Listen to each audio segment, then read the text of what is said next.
Pois é, amigos e amigas, amantes do poker, bem-vindos a mais um episódio aqui da etapa de Costa do Sauípe do Campeonato Brasileiro, o BSOP aqui no Band Sports. Eu sou Juliano Maizani, ao meu lado aqui o Leonardo Bueno. Bem-vindo novamente, Bueno, enquanto a gente vê as imagens aí do belo Hotel Costa do Sauípe. Tudo bom, Bueno? Tudo tranquilo, Juju. Vamos ver essa etapa aí que foi sensacional. Estamos chegando na reta final, né? É, estamos chegando na reta final aí, se afunilando. Olha já o chip count dos jogadores. Danilo Molina, que chegou nessa mesa há pouco, né? Ele entrou no finzinho do outro programa, tá com 250 mil fichas. Bem perto dele aí o Gustavo Gomes. Aí a gente vê outros nomes muito conhecidos: Rodrigo Garrido, Piragibe Júnior, o Cariola, o Guto Bolo, o Christian Cru, um dos pioneiros do poker nacional. O Fábio Souza, que foi aí por 2 anos seguidos aí um dos melhores brasileiros na World Series of Poker no main event. E a Rosa Amélia, lá de Minas também, que perdeu muitas fichas aí, mas aí volta aí pro jogo.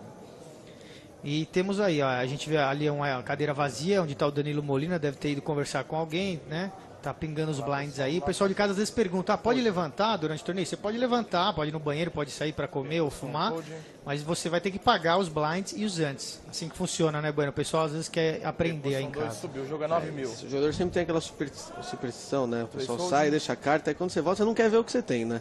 Porque como você já foldou, imagina você chega lá e vê, olha, eu tinha as eyes e foldei. Então é melhor nem ver, porque para não criar problema para sua cabeça, né? É isso aí. Olha, a gente já vê o Rodrigo Garrido aumentou para 9 mil, né? Ele tem um par na mão, um par de 6. E o Guto Bowler tá ali com As e Dama, que é uma mão forte. Dá um re-raise, né? Um realmente aí para 18 mil. É, ele deu o que a gente chama de mini raise, né? Que é aquele raise pro dobro do inicial. Eu não gosto muito do mini raise como o tribet aí. Acho que cabe um pouco mais, porque senão o call do Garrido fica muito fácil. E você não consegue saber direito o que ele tem. Então eu prefiro que ele fizesse aí, sabe, uns 24 mil, 25 mil fichas, porque aí se o Garrido paga, ele já tem uma leitura melhor do jogo do Garrido. Agora se o Garrido paga esses 9 mil, você não sabe, ele está pagando por odds só, está pagando porque o preço é muito bom. Pode ter qualquer coisa, né? E a Rosa Amélia, que encontrou uma das mãos mais fortes aí logo após do Guto, ela deu só call com as rei, o que é bem incomum também, né? É, até porque... Posição 2 com ação. Sabe, tem muito valor aí ela... Tá, porque o Guto tribetando, ela com as rei perde para as rei só, então dá para colocar mais pressão aí. Ela pelo menos teria espantado um dos dois, né? Agora ela tá jogando contra 2 e ela podia estar jogando só contra 1, né? Exatamente. E olha que flop, ó, 3-3-3, o Garrido já tem um full aí de 3 com 6, né? E ele sai dando mesa. Agora os outros jogadores não tem nada, eles só tem a trinca da mesa, né? E as suas cartas como kicker, que a gente fala que é o desempate. Então eles têm trinca de 3, Ás e Rei, e trinca de 3, Ás e Dama. Todo mundo deu mesa. É uma situação que se a Rosa Amélia apostasse, grande chance de ela ter levado o pote nesse flop. Porque o Garrido mesmo com 6-6 aí, contra 2, ele não ia confiar tanto no full dele. Sim, ele ia achar que alguém dos dois tem um par também acima do 6, provavelmente.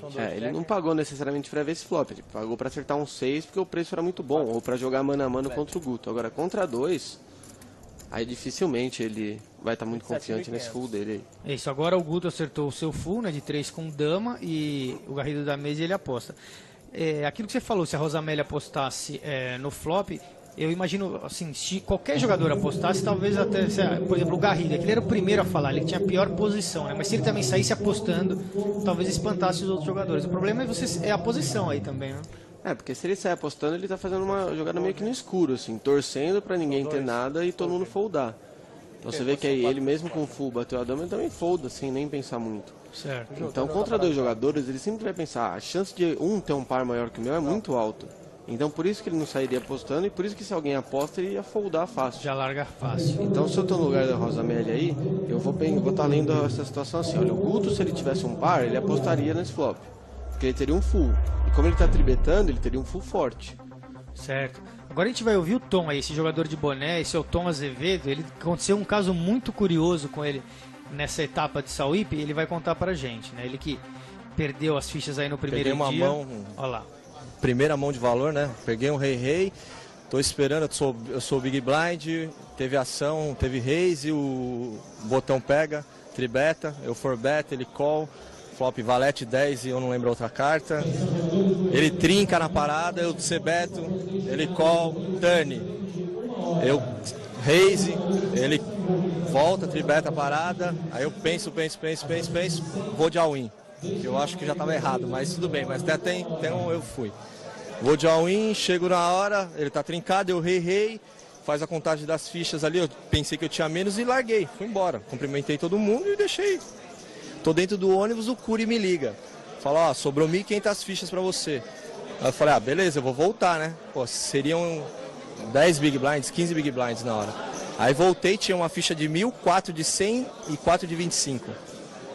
Dali pra frente eu fui, esperei uma mão de valor, uma dama, consegui dobrar e consegui tomar todas as fichas do mesmo cara que fez a trinca em cima de mim. E tamo aí até agora, né? Agora tomando uma pancada, mas tamo bem no jogo. Essa foi a história do Tom, né, Bueno? Muito curioso. O jogador ficou com 1.500 fichas aí das 20, 25 que eles começam. E já tinha ido embora do salão do torneio, entrou no ônibus que leva para os outros hotéis ali do complexo, quando um amigo dele avisou que ainda tinha sobrado ficha para ele. Aquele ditado, a chip and a chair, Isso. é sempre verdadeiro, né? Quando você tem uma ficha, você está vivo. É verdade, é o ditado que diz uma ficha e uma cadeira, você ainda está vivo no torneio, né? Esse ditado começou porque um jogador, ele foi campeão de um evento na World Series of Poker lá nos anos 70, mais ou menos, com uma ficha só. A ficha tinha ficado escondida, assim, sem querer, ali embaixo daquele couro ali onde eles apoiam o braço. E aí, quando o cara tava indo embora, falaram, não, você ainda tinha mais uma ficha e tal. E o cara voltou e conseguiu dobrar e voltar pro jogo. Olha essa mão agora, o Guto com o Rei, aumenta para 9.500 e encontra a Rosa Amélia com as As. Vamos ver o que ela vai fazer, se ela vai aumentar ou só pagar. Subiu, o jogo é 25 mil. Deu o re-raise aí, par de As contra par de Rei, e ela tá dominando ele até nos naipes, né? Então o flush nem salva o Guto. Você tá difícil pro Guto mesmo, só o Rei. E essa é uma mão que dificilmente ele não vai perder tudo que ele tem aí. E até se ele não perder, porque tá jogando errado. Porque com Rei tem muito valor contra muita coisa. Então tem que jogar de uma maneira agressiva até para tomar call de outras mãos. Certo, ele só pagou a volta dela, ele tá meio que dando um slow play. Agora bate 10, 10 e dama.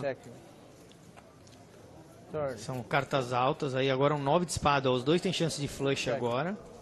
E olha, todo mundo dando mesa, hein? É muito estranho. Inclusive essa segunda mesa do Guto aí, porque pelo menos aposta nesse turn que conectou bastante o board aí, né? Olha, ele deu um check raise all-in. Parece que ele estava esperando ela se mover no flop, ela não se moveu no flop, ele esperou no turn e agora voltou ao win. Ele deve imaginar que ele tem a defesa do flush e talvez também uma sequência se virar o valete. Mal imagina ele que está contra as As com espada ainda na mão dela, né? Exatamente, a Rosa Amélia tá pensando aí porque o board deu uma conectada. Além de que um 10 já daria trinca para alguém, ele pode ter uma sequência já, um flush, né? Um valete rei, um flush de espadas, 9-9, dama-dama, são mãos que estão na frente do As. E esse que é muito do problema de você jogar o rei-rei desse jeito que o Guto jogou. Passivo no pré-flop. Tudo bem que ele tá perdendo contra as mas se ela tivesse aí valete-valete, dama-dama, ou ele ia estar perdendo agora, ou ele não ia tomar call.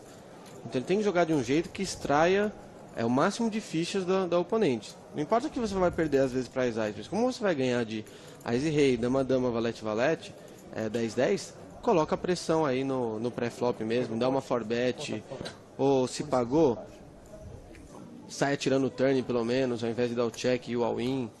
Porque, por exemplo, se a Rosa Amélia tivesse valete-valete aí, talvez ela não apostaria esse turn. Certo. Então ela ia chegar no river de graça, com mais uma carta para ver e talvez ganhar o pote dele. Então não gostei muito de como ele jogou essa mão, não. Ela pediu a contagem das fichas, ela tá pensando aí se vale a pena ela se envolver aí, mesmo que ele tenha uma trinca, uma sequência, ela sabe que ela pode fazer um flush e virar uma espada também. Então ela deve estar pensando assim, além dela ter uma mão que pode já estar ganhando, se ela estiver perdendo, ela tem saídas aí para vencer provavelmente, a não ser que ele tenha um full house já.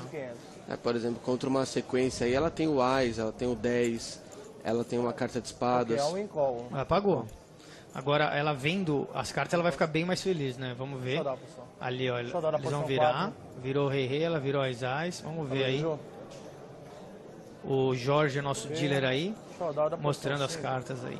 Vamos ver o Guto. O Guto vendo que ficou difícil agora para ele. Os dois jogadores aguardando o river. Pote de 365 mil, hein? Um pote muito grande. Vamos ver, o Jorge vai virar o river agora. Ok, Juju. E... olha só.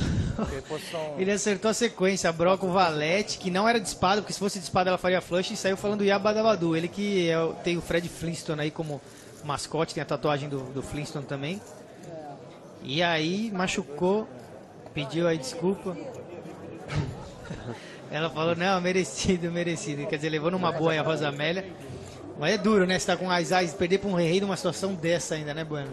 É complicado, você tá com as Ais, você vê muito dinheiro entrando no pote, você pensa, agora é minha vez, né? Agora que eu vou ganhar muita ficha.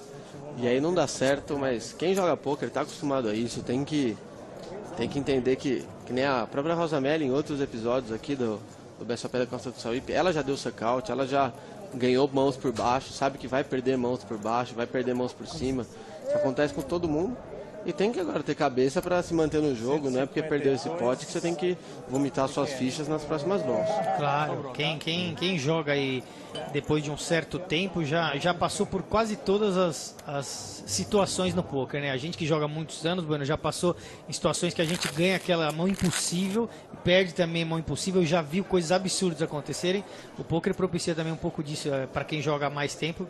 Nada vai ser muito novidade, nada vai até abalar você. Você tem que sempre ter a cabeça fria. Ela sobrou ali com 2.500 fichas, me parece, 2.000 fichas. Tem dama 9, ela deve dar o all-in dela agora. Ok. 2.500 fichas. Mode na posição 5. Posição 6 com ação. Fold. E com o pessoal às vezes pergunta, mas dame 9, mas vai dar all-in de dame 9? São 8. Então, o tamanho que estão os blinds, você não pode escolher mão, né? Claro, as blinds estão 2.000, 4.000, né? O jogo é 11.500. Os antes já estão 500, quer dizer, ela já pôs 500 ali. E ela é o big blind na próxima mão. Ou seja, ela tem que pôr 4.000 na próxima. A melhor coisa pra ela é acontecer isso que aconteceu. Ela dá o all-in, alguém isolar. No caso o Piragibe tem a Easy Rei, é uma mão melhor que a dela. Mas vai ter muito dead money no pote. O que é dead money? É quando você tem esse dinheiro que não vai ser de ninguém. E aí vai ser... Ela vai jogar contra um, mas vai ter o dinheiro de 4 jogadores lá. Ela conseguiu agora mais um all-in com Ice Rei, o que pra ela é ótimo, porque o Ice Rei se anulam aí, e se vier qualquer dama aí, de repente ela puxa a mão e vai quadruplicar aí, provavelmente. Exatamente, se vier uma dama, ela quadruplica um 9, se vier a porcentagem, ela tá bem na mão. Olha, Ice Rei contra Ice Rei, o Fábio Souza com Ice Rei de copas, ela 9 dama. E aí, vamos ver se ela consegue sobreviver no jogo aí, se acertar alguma mão aí. Posição 5, posição 9, posição 8. Olha lá. Fábio Souza e Piragibe com grande chance de empate, né? A não ser que venha um flush, e ela aí com 37% de chance de ganhar. A gente vê 6 e 2 para eles, que é a chance deles ganharem a mão, né? A maior chance é que empate. O resto das porcentagens até os 100% ainda. Agora ela acertou 2 pontas de sequência. Eles acertaram o as, mas ela tem 9, 10 valete dama, então se vier um rei ou um 8, ela faz a sequência aí. Esse flop não foi de todo mal para ela. Agora o 6 não muda nada a história. Vamos ver se ela consegue aí um 8, um rei. Não veio. Então eles eliminaram a Rosamélia, os dois empatam. Ok. Eliminação na posição então 5. você vê que a situação para ela foi bem lucrativa, né? Ela, apesar de ter encontrado mãos que estão na frente dela, a gente no poker tem que sempre pensar assim, quanto que você está investindo, qual que é o seu retorno. O retorno dela aí era quadruplicar o stack dela, até quintuplicar, considerando os antes e tudo mais. E isso ela tinha que ganhar de uma mão, porque as duas mãos eram iguais. Então, não dá para reclamar da situação que ela se envolveu aí. É isso aí, a gente vai agora ver a próxima etapa do BSOP. Agora 30 de maio a 3 de junho, no Rio de Janeiro, no Hotel Royal Tulip em São Conrado. A inscrição, como toda etapa do BSOP, R$ 2.200 o evento principal. Mais informações no site bsop.com.br. Estaremos todos lá, aguardamos vocês lá no Rio de Janeiro. A gente vai para um intervalo e volta já já.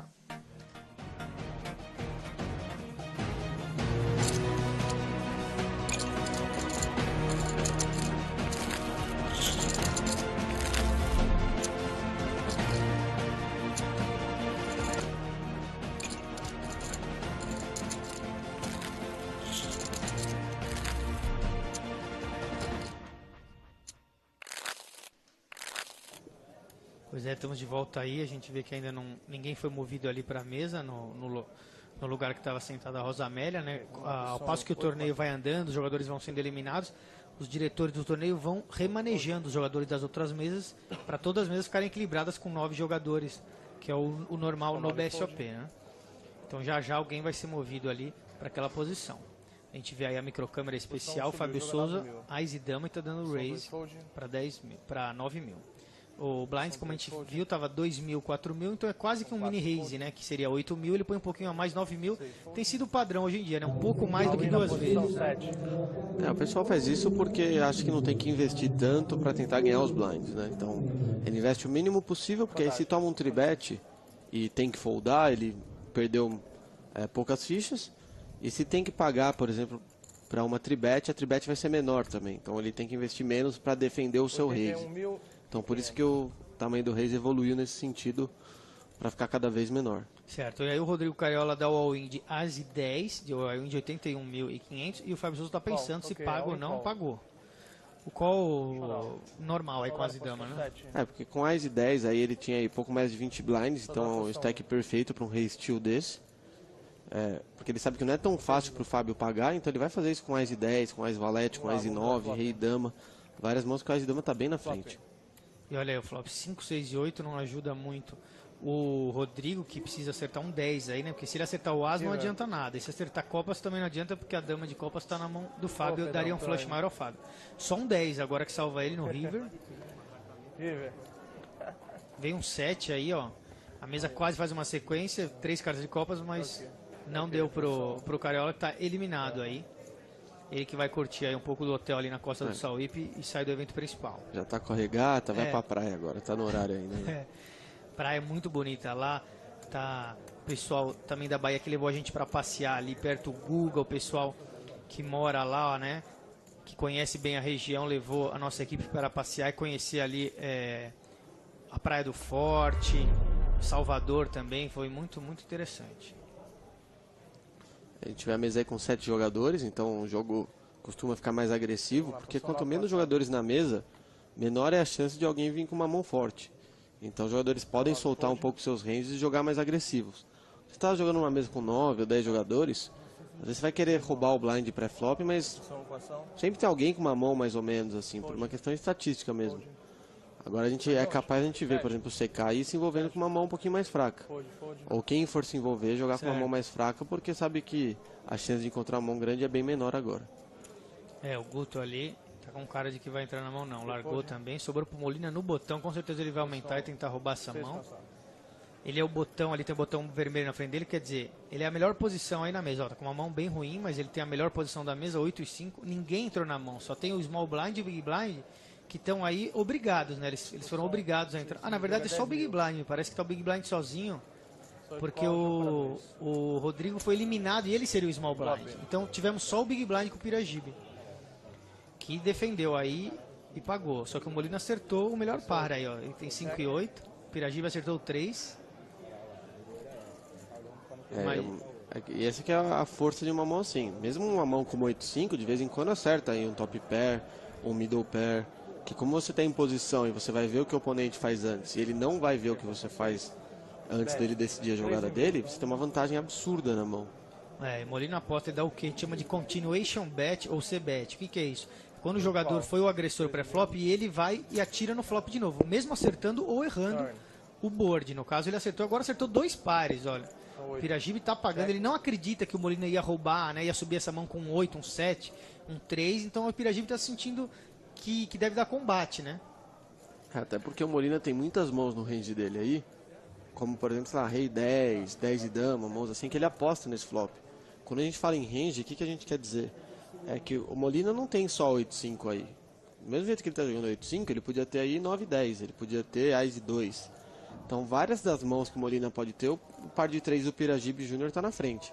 Então ele não pode pensar, então eu coloquei ele num par de 8. Você nunca colocou o oponente numa mão só. Você coloca em todas e vê como que a sua mão joga contra todas essas mãos. E o Molina, ele tá dando umas apostas, uns valores que tá fazendo o Piragibe, né, dando aquele call de quem não tá acreditando mesmo. Quer dizer, tá sabendo extrair bem aí o Molina. Agora os dois dão mesa, né? Agora ele viu que não teria valor, ele deu chance de sequência muito forte. E ele dá mesa até para ver o que o Piragibe tinha. Piragibe Júnior, que é filho do Piragibe, outro jogador aí muito conhecido do circuito nacional. E puxou aí com 2 pares aí o Molina nessa mão, ótima mão para ele. Eu acho só que ele poderia ter apostado um pouco mais no turn, a aposta dele no turn foi muito baixa. E tudo bem que ele teria feito o Piragibe foldar um par de 3 dele, mas como o board estava muito conectado, às vezes alguma mão que tem um 6, um 5-4, qualquer coisa assim não folda. Entendi. Então, quando o board é mais conectado, você pode apostar mais porque o jogador vai ficar meio naquela, olha, quanto mais você aposta, mais parece um blefe.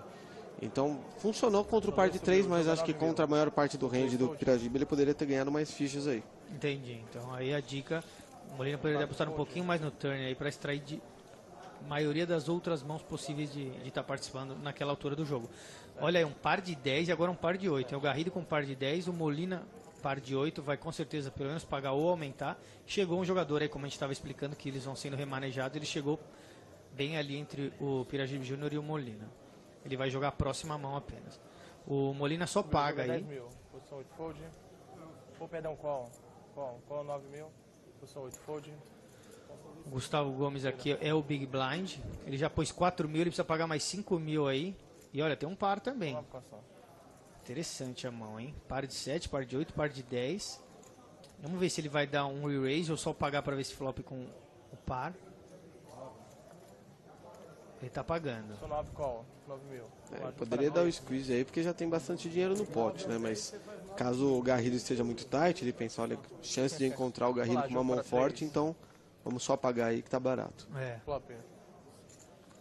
E olha só o flop. Aí eu não consigo ver ninguém largar esse flop aí. Ó. Um trincou, o outro tem o segundo melhor par e tem 2 pontos para sequência, e o outro tem um par acima do board com chance de sequência também. Na broca que a gente chama. Que fase, hein? Essa é uma mão que tem tudo para dar muita confusão aí. O jogo é 12 mil. Olha, o Garrido que na verdade tem o melhor par aí, né? Tem um par forte, par de 10. Foi quem agrediu o pré-flop, ele dá o continuation bet de 12 mil. Que é mais ou menos meio pote que tinha aí, tinha 32 mil mais ou menos. É menos que meio pote, é uma aposta meio baixa até. E é curioso você ver que ele tem um par de 10, ele tem menos chance aí do que o Molina, que tem um par de 8, né? Por causa da chance da sequência aí, que é o que ganharia da trinca, né? Porque só uma trinca maior aí, mas a trinca maior dele daria sequência pro Molina. Quer dizer, uma carta de um ajuda o outro aí. Por isso que o 10-10 tem menos chance. E como que o Molina jogaria essa mão? Ele toma uma aposta, ele que tá no meio aí, ele tem 2 pontas de sequência, tem um par forte, olha, ele já aumentou. Respondeu minha pergunta. O que você faria aí, Eu acho que eu só pagaria, porque eu acho que o Garrido para apostar contra 2 num board muito conectado desse, alguma coisa forte ele tem. A gente vê o 10-10 aí, eu acho que o 10-10 é das mãos mais fracas que o Garrido tem no range dele para o continuation bet aí. Muitas vezes ele vai ter, por exemplo um flush draw com cartas altas, ou um overpair muito forte, ou uma trinca mesmo e tal, um combo draw que a gente diz, por exemplo, um 4 ou 5 de ouros.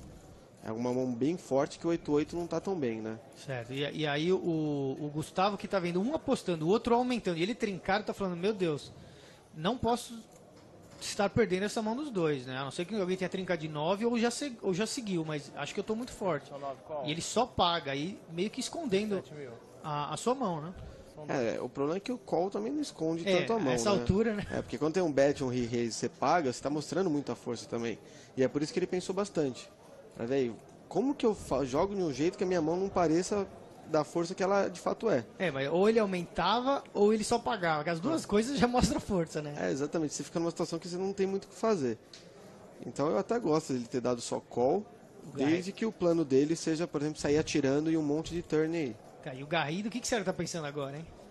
Tá tentando colocar todo mundo em range, está tentando entender o Gustavo, por que ele só pagou, se ele só pagaria com 8, se ele só pagaria com 9 na mão, com flush draw, com uma mão assim.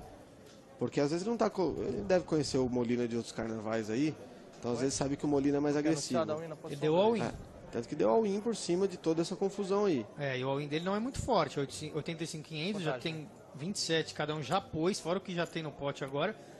Quer dizer, é que o Molina vai ficar entre os dois agora e vai falar, não, peraí, eu já dei um raise, tomei um re-raise, tomou outro all-in, ele vai ter que sair da mão. Pro Molina eu acho que é um fold bem fácil aí, porque é praticamente impossível ele estar ganhando dos dois. Então pra ele estar ganhando dos dois, um teria que ter tipo um flush draw e outro ter um 8, ou os dois com flush draw, e ainda assim os dois iam ter muitos altos contra o 8-8 do Molina. Eu acho que ele pensaria só o seguinte, bem ou mal, uma sequência, se não for de ouros, talvez eu ganhe a mão. Ele precisaria pensar na chance de fazer uma sequência e contar as fichas, não? Sim, mas mesmo assim, Porque às vezes, tipo, você pensa, você tem um com flush draw e outro com overpair. Então você tem que acertar a sequência. E fugir de flush, e fugir full, de full, ouros, sequência maior, umas coisas assim que tem que dar tudo absurdamente certo pra ele com 8-8. Por isso que eu acho que tem que foldar aí. E eu não sei se eu gosto muito do all-in do Garrido aí por cima também não, porque um re-raise e um call. O 10-10 dele também não tá na frente de muita coisa ainda. Sim, todo mundo já mostrou força aí também, né? Eu acho que o único que se sentiria mais tranquilo nessa mão, com toda a ação, é o Gustavo mesmo, porque os outros dois têm que se sentir desconfortável com as ações, né? Sim, com certeza. E o Gustavo, ele sabe que ele tá perdendo aí pra 9-9 e pra 10-8, basicamente, das mãos que tem no range dos adversários. E o 10-8, assim, olhe lá. Porque já teve uma certa ação antes do flop, alguém até poderia ter 10-8, mas ele ainda poderia fazer um full, caso seja a chance de alguém ter o 10-8, que é raro aí, né? Exatamente, que já é meio raro alguém ter 10-8, mas mesmo quando tem, ele tem aí as dobras pra fullar e ganhar da sequência. Olha, você vê que estão pensando bastante, viu? E tem que pensar mesmo, né? O Molina, por um lado, ele já investiu bastante. É o que eu falei, ele tá pensando, olha lá, largou. Ok, posição 6, folding. Você largaria também, né, Bando? Eu largaria, sim. Qual? Ok, all-in call. E pagou agora, o Gustavo na hora, e o Garrido olha e fala, imaginei mesmo. Mas não agiu Posição como 2. pensou, né? Muitas vezes acontece isso também, né? A gente parece que tem aquela leitura, até parece que é um feeling, nossa, parece que eu acho que esse cara deve estar melhor que eu, mas você não quer acreditar e paga, né? Isso acontece muito, viu? Olha, o Molina teria seguido aí. 5, 6, o Molina teria seguido com o par de 8 agora. Mas fez a decisão correta aqui, segundo o Bueno. E o Garrido trincou no River. Quer dizer, o Gustavo, que estava ganhando a mão, teria perdido pro Molina na sequência e perdido pro Garrido uma trinca maior. Quer dizer, que parada. Essa mão começou com um flop estranho e acabou com um turn River mais ainda. Mais ainda, conectou. Foi uma mão bizarra mesmo. E bom pro Garrido, né? Que ganha um pote que tem muita ficha, que vai dar gordura pra ele aí no jogo pra ir mais longe. Que essas fichas são muito importantes. E pro Gustavo complica bastante aí a situação dele no torneio. Agora, você acha que teria algum jeito? Seria muito difícil, né? Eles jogarem de uma forma que o turn saísse barato pro Molina? Ou alguém ia aumentar e all-in mesmo? Porque se fosse sair barato pro Molina ver aquele 5, talvez ele passasse todo mundo aí e triplicasse. Né? Olha, eu acho que até teria, porque... por exemplo, se o Garrido aposta, o Molina paga, e aí toma um check raise do Gustavo, a maioria dos jogadores de torneio costuma fazer uns tamanhos baixos de aposta. Aí então, vale a pena ele pagar. Aí ia chegar no... Por exemplo, provavelmente o Garrido ia pagar o check raise, e aí ia chegar no Molina e ele ia pagar também. E aí a mão ia ser completamente diferente. Então esse raise do Molina, eu não acho o raise necessariamente ruim, eu não daria, porque eu acho que o range do Garrido é bem forte. Mas se ele não dá o raise, ele puxava a mão, talvez. Ele puxa essa mão, ele veria o turn de uma maneira barata. Subiu, jogo é 9. E ele com 8-8 aí, o objetivo dele nessa mão tem que chegar no showdown, chegar no showdown barato. Porque a mão dele tem valor de showdown.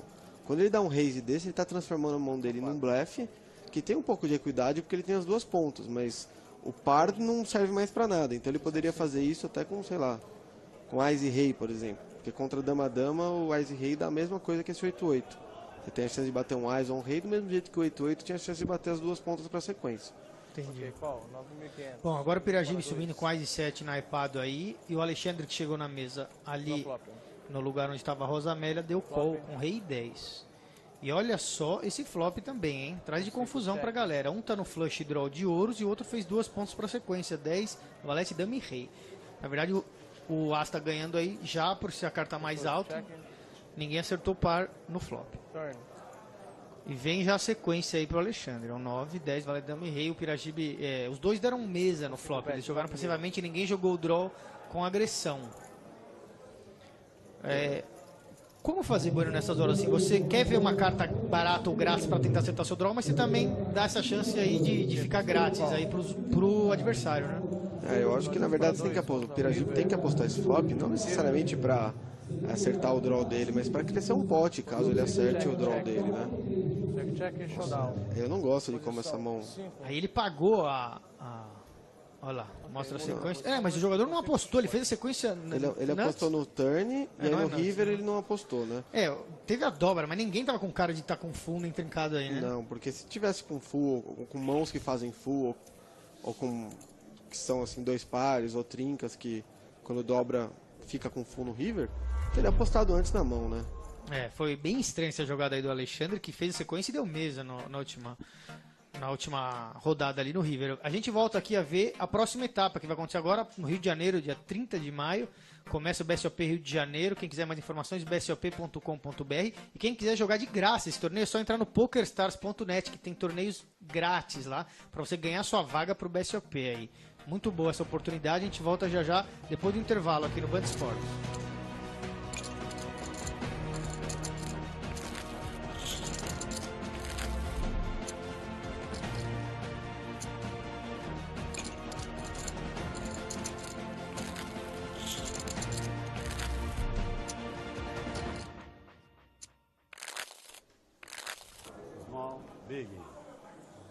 Agora 2.500, 5.000 blind, né? O Tininho é o dealer aí da vez. Antes de 500. Então o pote já sai com 12.000 fichas, né? Que é o que já está aí na mesa para o pessoal tentar levar, né? Que são as apostas obrigatórias aí do Small Blind, do Big Blind e o ante de cada jogador, que é obrigatório também. Lembrando que cada vez que você ganha um pote desse pré-flop, as fichas que você ganha equivale ao custo seu por uma órbita, né? Então, digamos assim, se você ganha um pote pré-flop, em tese você poderia foldar todas as outras mãos e não diminuir seu stack. Se você, vamos dizer, rouba esse pote, você aumenta, ninguém paga, você ganha 12.000, você pode ficar 9 mãos sem jogar que seu stack fica igual. Exatamente. Óbvio que os jogadores não podem pensar assim, mas é só para mostrar a importância de você ganhar esses potes, porque é aí que você vai ganhando a gordura para se manter no torneio. Porque às vezes não vem mão, às vezes quando vem uma mão mais ou menos, já vem com muita confusão antes que você tem que largar. Às vezes você dá um raise e toma uma volta. Então você precisa dessas coisas para se manter vivo no torneio. E essa mão veio para o Gustavo no botão, né? Ninguém entrou na mão, ele vem naquela posição do botão, que normalmente o jogador rouba os blinds mesmo dali. Então ele sobe, e a gente viu o Molina subindo do botão com 8,5, quer dizer, você vai atacar os blinds sempre. E ele tem uma mão forte para o botão, Ás Valete de espada. O Garrido deve estar pensando isso, falando assim, nossa, meu rei dama aqui também é forte para defender esse big aqui. Talvez pudesse até dar um re-raise, né? No Gustavo, ele resolveu só pagar. Com certeza vale um re-raise aí, porque você faz o Gustavo foldar muitas mãos, né? E aí se você só paga, você fica fora de posição, sem a iniciativa. O oponente dificilmente comete erros em posição. E olha, esse flop também foi bom para os dois jogadores, né? O Gustavo acertou o As e tem a chance de sequência, e o Garrido acertou a Dama e tem a chance de sequência também. E ele dá a mesa, o Garrido, mas certamente não vai largar essa mão. Vamos ver se ele vai dar check call ou deu check pensando em dar um check raise aí. Eu acho que pelo jeito que o Garrido tem jogado, principalmente por ele não ter tribetado essa mão, a tendência é ele só pagar agora, né? Porque não quis fazer uma jogada agressiva no momento ideal. Então agora que bate um Ás, ou seja, o oponente tem muito Ás no seu range, você não vai querer transformar seu rei dama em blefe, até porque seu rei dama tem bastante valor aí. Isso aí, o 6 vem e basicamente não muda nada, a não ser que o outro jogador tivesse um Ás e 6, né, que poderia até ter para roubar ali os blinds do botão, mas o 6 não muda muito aí o panorama na cabeça de nenhum dos dois, né? Até porque o Garrido tá pensando que se o Gustavo tem Ás 6, ele já tá perdendo a mão, ou seja, não muda como ele tá encarando essa situação. E agora o Gustavo precisa pensar o quanto apostar. É interessante, a gente sempre vê isso também, né? A gente pensa assim, tem 56.000 no pote, o jogador, eles têm normalmente, os jogadores experientes principalmente, sabem quanto tem no pote. Ele sabe que tem 56.000 ali, tem um monte de ficha jogada, mas ele sabe que tem umas 50 e poucas mil. Ele dá a mesa atrás aí. Agora o Garrido pode sentir força na dama agora, não? Ele pode sentir um pouquinho mais confiança na dama, mas acho que o Gustavo tinha que apostar aí. Ele tá na frente de muita coisa. Se o Garrido tivesse Ás e Dama, Ás e 10, Dama, Dama, Ás, ele teria tribetado pré-flop, ou seja... Ás e Rei também. Ás e Rei também, ou seja, dificilmente o Gustavo tá atrás dessa mão. E tem draw para flush, tem par mais draw que não vai largar. Qualquer par no 10 que o Garrido tem aí, 10 e valete, 10 e rei, são pares com queda para sequência que dificilmente o Garrido folda no turn. Ou seja, tem muito valor nesse turn. Então não apostar é um erro grande, porque você deixa de ganhar a ficha do seu oponente. E agora o Garrido sentiu confiança e aposta. 27.000 fichas. Certamente o Gustavo vai pelo menos pagar aí, né? O que o Bueno falou, então, é que o Gustavo poderia ter extraído mais fichas se tivesse apostado no turn, em vez de dar aquela mesa que ele deu aí na última rodada. Agora o Garrido aposta porque ele não coloca o oponente dele no Ás, pensar, tô ganhando das outras damas, pode parecer que eu tenho um draw que não acertou. Até gosto desse bet do Garrido, não acho ruim não. O que ficou estranho mesmo foi aquele check lá no turn, né? Que fez o Garrido pensar que a dama dele estava forte. Posição 9, puxa o pote. Com o check no turn você pensa, se o oponente tem um Ás, talvez um Ás muito fraco ele deu check no turn, mas a maioria dos Ases tende a apostar esse turn aí. Então já que o oponente não tem um Ás, eu vou aqui e aposto minha dama. Só que isso funciona, sim, se o Garrido parar e pensar tudo isso, né? Sim. Acho que o Gustavo mais quis dar um check por precaução, por cautela, que ele não necessariamente precisava. Puxou aí o Gustavo, poderia ter puxado um pouquinho mais, talvez, se tivesse apostado no turn. Agora a gente vai ver o Fábio Souza, esse jogador aí do Rio de Janeiro, que teve boas colocações. Ele vai falar como que tá a mesa, ele que tá há 2, 3 programas já nessa nossa mesa da TV. A mesa aí. tá muito boa desde o início do dia 2, tava até o Akari na mesa, o Garrido tá na minha esquerda desde o início da mesa também, com o Piragibe Júnior. Foram caindo pessoas, chegando cada vez mais gente boa. Chegou o CK agora, o próprio Gustavo, que é muito bom jogador. A mesa tá bem jogada, cara. Tá bom. Acho que dos meus últimos BSOP é uma das melhores mesas que eu já encarei. Aí ele falando uma das melhores mesas de nível, mas pro jogador às vezes é uma das piores, porque pra você jogar com caras bons aí fica mais difícil, tanto que ele tá se mexendo muito pouco e mais observando, né, Bueno? É isso aí, muita gente confunde e fala, mas eu prefiro jogar contra jogador bom, porque aí eu sei mais ou menos o que o cara tá fazendo. Na verdade é o contrário, eu prefiro jogar contra jogadores fracos, que cometem mais erros, e aí eu posso ganhar mais fichas. Se eu pego uma mesa que só tem jogador bom, eu já tô lá pensando, pô, mas justo nessa que eu fui cair, né? Tanta mesa no torneio, eu fui cair na mesa que só tem jogador bom. Mas não é à toa que essa mesa que nós escolhemos para pôr aqui na TV, para vocês assistirem no Band Esportes, a gente, vamos dizer, tem lá 30 mesas no torneio, a gente vai e olha, ou na lista no início do dia, ou visualmente mesmo quando for começar o dia, fala onde tem jogadores mais legais pra gente pôr no programa de TV, os jogadores mais conhecidos, e vai e põe aquela mesa inteira lá. Não é que a gente escolhe os jogadores e junta eles, foi o sorteio mesmo do torneio. Exatamente. E a estrutura do torneio, conforme o pessoal vai sendo eliminado, que nem o Fábio Souza falou aí, vão chegando jogadores novos na mesa. Então, às vezes, aparecem mesas estreladas, assim, que o dia não começa com aquela mesa, mas daqui a pouco você vai ver, tem 5, 6 jogadores conhecidos numa mesa, e aí a mesa fica muito interessante mesmo. E aí agora o Piragibe dando raise com Ás e 6 de paus. A gente está vendo o Piragibe se moveu muito nos primeiros programas aqui nas semanas anteriores, e agora ele não está vindo com jogos muito fortes, mas continua tentando acumular fichas, né, com mãos médias, aí mãos fracas até às vezes jogando, porque não adianta ficar esperando só vir jogo bom, né? Às vezes não vem mesmo e você tem que se mexer. E muitas vezes o pessoal em casa pode confundir as coisas, ver aí, mas ele está dando, esses raises está sempre encontrando mão. Não é isso, é que as mãos que a gente escolhe para colocar aqui são as mãos que tem alguma confusão. Claro. Então esse Ás 6 tem às vezes que ele dá o raise e todo mundo folda e ele ganha o pote. E a gente não mostrou, mas a gente editou fora do programa. Né? Exatamente, a gente não está colocando, porque se for colocar toda a mão que é resolvida antes do flop, o programa não acaba, né? Claro. Isso que o Bueno falou é interessante, né? Meio óbvio, mas o pessoal às vezes não pensa, assim, né? Não para pensar nisso, né? Piragibe aí tá subindo com várias mãos, como os outros jogadores também, e aí todo mundo larga, ou alguém paga, ele aposta no flop e ninguém mais paga. A gente nem edita esse programa, porque a gente tem um número aí de 10, 12 mãos que cabem em um programa da semana só. Piragibe volta ao win e tomou o call na hora do Garrido. Piragibe aí não acreditou no Garrido, o Garrido que é um jogador que conhece a fama do Piragibe, poderia estar voltando com mãos piores, mas dessa vez tinha uma mão forte que era o As e Dama. E o Piragibe também tinha uns 15 blinds, então... Ele tá com poucas fichas, também não consegue esperar muito mais, né? Ele tava, quem sabe, torcendo para ser um Rei Dama, alguma coisa assim. E olha, já acerta 2 pares o Garrido, agora a chance do Piragibe é que venha 2 cartas de paus, ou 2-6, por exemplo. Agora fez o full aí o Garrido e já elimina. Só a Dama para salvar mesmo. A Dama empataria, né? São 2, exatamente. Os 2 jogadores fariam um full de Ás com Dama. Nesse caso, o Garrido já tem As com Dama e o Piragibe também faria As com Dama. Mas, muito difícil, e foi eliminado aí o Piragibe Júnior. Um grande abraço aí pra ele, pra toda a família. Aí, ó, ele indo embora. Aproveitar também e falar pro pessoal que quer sempre acompanhar o BSOP ao vivo também. Vai ser no Rio de Janeiro, lá na dia 30 de maio, né? Você consegue acompanhar ao vivo pelo site mebelisca.com, que mostra todas as fotos de todos os jogadores, as mesas, as jogadas narradas por escrito, e também ao vivo, né? Essa mesma transmissão aqui você vê ao vivo no domingo e na segunda-feira, pelo tvpokerpro.com. TV Poker Pro que também fez a transmissão do European Poker Tour que aconteceu lá em Monte Carlo. Teve os brasileiros indo muito bem, como o PC Portuga, que foi bem no evento de Omaha.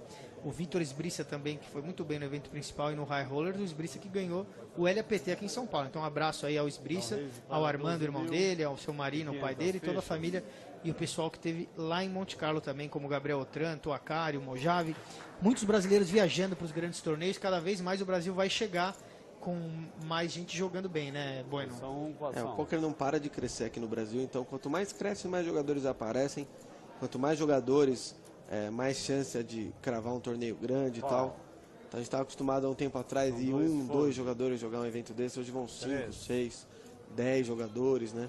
Então com isso a chance de uma cravada brasileira só aumenta e por isso que a gente também tem visto mais resultados. Além, claro, da própria evolução dos jogadores brasileiros aí no poker. É isso aí. Gustavo Del Reis aí com Rei 10 de ouros, tomou um call do Fábio com Ás Valete e o Alexandre também tem As Valete, ele que está no Big Blind vai pagar. Já tinha posto 5 mil. A gente vê o Fábio e o Alexandre jogando passivamente com Ás Valete aí, que Ás Valete é uma mão que costuma dar muita dor de cabeça para os jogadores, assim como Ás e Dama, né? Uma mão que muitas vezes está dominada por Ás e Rei ou por pares maiores. E aí, olha o flop que o Gustavo acertou. Ele não só acertou o melhor par com um ótimo kicker, que é o Rei, como acertou o flush draw de ouros. Quer dizer, ele não larga essa mão nem que o Papa vier e der um all-in, né? Não, nem se for o Papa em pessoa mesmo, né?